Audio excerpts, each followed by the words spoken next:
Are you ready to get your tennis on? Always. Because I don't know if you've noticed this, but this year has turned into the unlikely year of the tennis movie. Because we had Borg McEnroe, yeah, and then this, and so two, yeah, but two really good ones. Because guess what? This is really good. This I'm not surprised by being good. I was surprised by the other one being good. No, the other one was quite good, yeah. Right, so this is directed by Jonathan is it Dayton, and Valerie Faris, who brought us Little Miss Sunshine. I thought we did, yeah. Yeah, husband and wife team who brought us Little Miss Sunshine. Written by Simon Beaufoy, who, of course, did he win the Oscar for Slumdog Millionaire? Yes. Can't remember. Yeah, he won. Okay. So this one, all-star cast in here. You've got Steve Carell, Emma Stone, Sarah Silverman, Andrea Riseborough, Bill Pullman, Alan Cumming, who else? I feel like I'm forgetting someone. Alan Cumming, Elizabeth Shue, Eric Christian Olsen, Fred Armisen is in here. You know, there's a really good cast in there. Austin Stoll, who I know from somewhere, and for the life of me, I can't figure it out. Where do I know Austin Stoll from? I don't know. Some kind of war movie. Apparently, he's in Whiplash. Oh, tell he played Gary Powers in Bridge of Spies. Right. Yeah. Okay, that's kind of it. Also, most importantly, he was in A Dolphin Tale. Anyway. Lest we forget. Yes. As was Chris Christopherson. So we're bringing this all back around. And the less said about A Dolphin Tale 2, the better. Anyway, so this is the true story of the 1973 Battle of the Sexes, the much-touted televised tennis match between Bobby Riggs and Billie Jean King. So played here by Steve Carell and Emma Stone, respectively. The entire gist, if you're not familiar with the real events, is that Steve Carell's Bobby Riggs is an outright chauvinist. He's 55 years old. He's past his prime. He's playing in the senior leagues, so he's not really competing properly in his own sort of former stomping, his former pit field. He's something of an exhibition player, really. And he's bored and he knows he's winding down. But he decides he's going to take on feminism. He's going to actually prove feminism to be the hogwash that he says it is. And he challenges, for a cash prize, any woman to beat him. Into this mix, Margaret Court comes up first. He beats her very easily. And Billie Jean King decides she's going to take one for the team. She's going to stand up in the name of feminism. She is going to face Bobby Riggs. And although this on paper sounds easy enough, unfortunately, he is still quite a good player. But also, she has her own personal life problems to deal with. She's begun a relationship with her hairdresser, played by Andrea Riseborough, who still, by the way, seems to be able to play 20 to 45 as well. Quite easily, yeah. She is an ageless woman. She exists in a vacuum in which age is not a concept. Anyway, so there's a relationship, a begoing sort of behind closed doors, closeted relationship with Andrea Riseborough's character. There's also her own self-worth, her own physical fitness. And in the meanwhile, Bobby Riggs is having his own issues relating to money and his own growing gambling problem.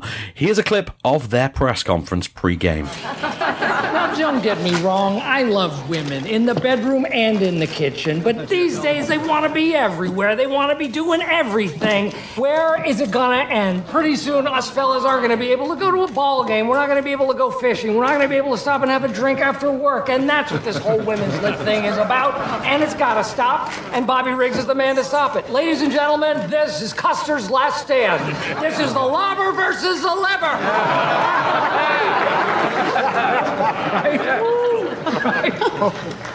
Keep talking, Bobby.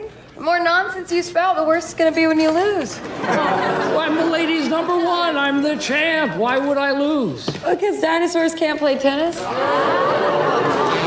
I'm going to put the show back in chauvinism. It's really, really good.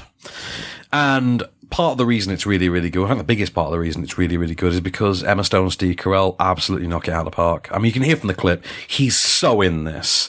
Although, weirdly and certainly, you know, if you took that exact line of dialogue and ran through some kind of speech algorithm to impersonate the voice of Donald Trump, would it not sound like an actual speech? Yeah, it would, and it really people would never complain about it. No one would, and it'd probably completely fly on a modern news broadcast in the US. Anyway, so it's terrific. She is absolutely sterling as Billie Jean King. She's got the vulnerability down. She's got the heart and soul of that character down.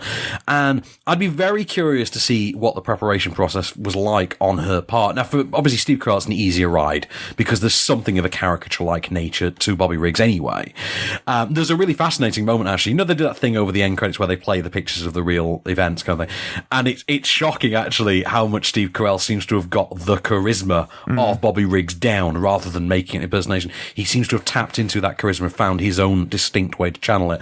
But I do think Stone gets the heavier lifting. She gets the bigger job. And I think she walks away more triumphant. I do think, strangely though, the most interesting character in it is the most unexpected. And that's Bill Pullman as Jack Kramer, who's the sexist commentator and at one point becomes kind of a political fixed point in it, a point of contention between King and Bobby Riggs.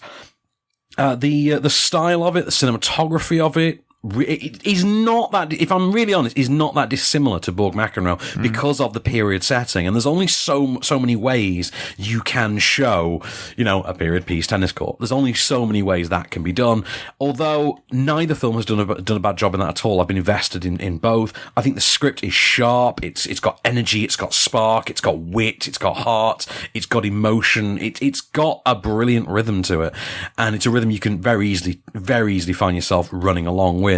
I loved it. Beginning to end, I absolutely loved it. And I know it's something that you'd watch, isn't it, this film? I think you have expressed before that you want to watch it. I mean, I like watching films, so yeah. No, yeah, I'm absolutely going to see it. I like the films. I like the movies. I like, the talkies, as been known today. I too am a fan of the cinema. Went a little bit Family Guy caricature, didn't it? Yeah. I like Alan Cumming in this as well, actually. Also, Natalie Morales, I haven't seen around in a while. She's in this. Yeah.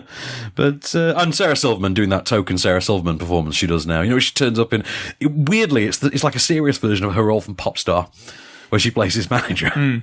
Yeah. That's weird. I just want him to be everywhere, like Oxygen or Clinical Depression. That one. It looks quite a bit like him as well, actually. They do actually quite look like each other.